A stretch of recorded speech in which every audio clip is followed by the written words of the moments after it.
This is the next part in the series of What Stanford Never Taught Me. I'm Ryan, a current junior studying human biology at Stanford. And today what we're going to be talking about is all the things that I wish Stanford had taught me.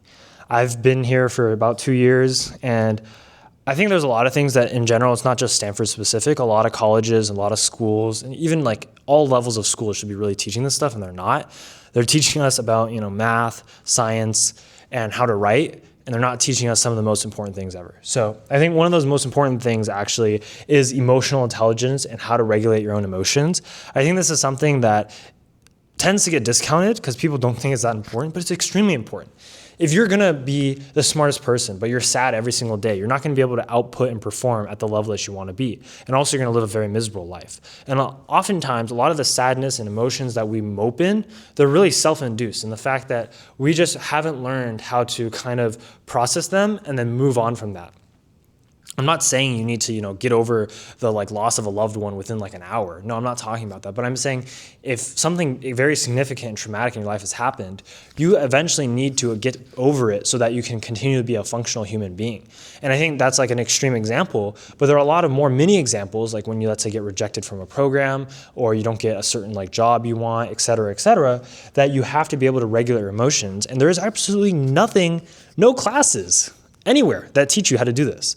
And it's just let's hope through some sort of experience and you failing time and time again through this kind of aspect that you're gonna somehow figure it out. That's something I wish that school had actually taught me, because it's something you have to really, have the right support from a lot of different people to understand, okay, well, if I stay angry at this person all the time, it's actually hurting me more than it's hurting them, right? Or if I'm sad all the time, there's a time and place to be sad, but if I'm always sad, it's going to impact my life, and there's a bit that I can control. Or that a lot of happiness can come from being more grateful for things, right? All those things are stuff that should be taught because everybody would benefit from them. And those are very realistic things that you need in your day-to-day life to be a successful human being.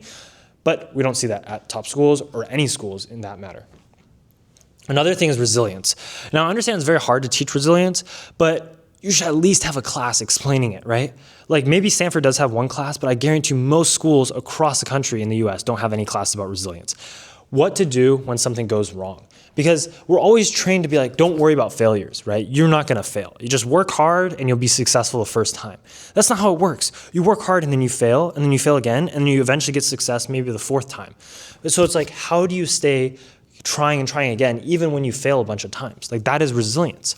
And yes, you may say, okay, that can only be built through experience, but I definitely think there's a lot of structure and suggestions that you could get about how to become more resilient and what kind of mental frameworks. And this is really why I'm teaching. If you haven't checked already, go check out my other playlist. I have whole sets of videos just explaining all the kind of mindset things that I wish I had learned.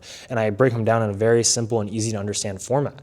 But it's you have resilience, right? Adaptability, super important. So if we imagine our life, we want it to go this way. We want it to go one way. We want it to go perfect. Every job we just get into, every opportunity, we just get it, and we just always have constant success. Well, the reality is that's almost never gonna happen. It's gonna be the opposite. You're gonna constantly fail, get back up, and then succeed. Fail, and then eventually succeed because you keep trying. So it's okay, adaptability, if most things in life are gonna fail and they're not gonna really satisfy what our initial thoughts of what they were gonna be like. For example, if you have no idea of what it's like to try to get an internship or interview or do something like that, right, and you do it for the first time, you're probably not gonna do well. But you need to be adaptable. For okay, if this doesn't go well, what else am I gonna do?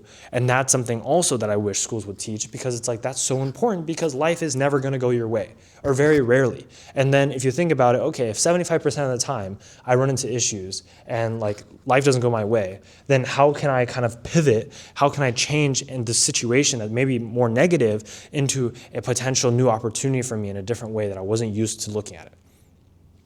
These are things that really successful people have. They just come through years and years of just failing and experiencing things and just struggling. And it's okay, why don't we just teach that so save people some time, right? I understand that most people maybe won't absorb it, but it's you should at least teach it to give people a chance. And I would argue that a lot of this stuff is much more important than doing advanced calculus for a majority of people. Also, another thing is just mindset. I've started to understand through my own experience that the way you view the world is so critical to success. If you think every time you fail that it's because you're not good enough and because that you have a functional problem within you and that you will never become successful, I guarantee you'll never become successful. And it's not just because you think like that, but it's because when you think like that over and over and over again through all these different situations, you will consistently give up more than you'll continue to try.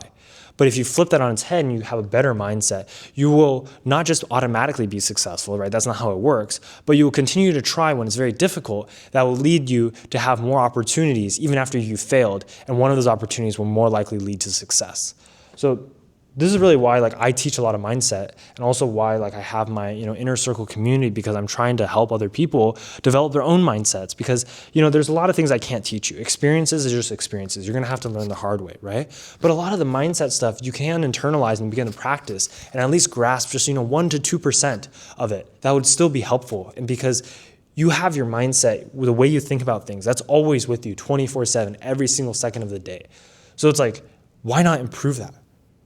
But of course, I guarantee you for probably the next hundreds of years, none of these schools will ever teach this. And I don't know why, but at least I guess I'm teaching it. So if you're interested in more videos like this, put a comment down below. Make sure to subscribe for more. If you have anything specifically you want me to talk about, I'll make a video about it. Just comment down below. If not, thanks for joining me, and that'll be the next part of our series.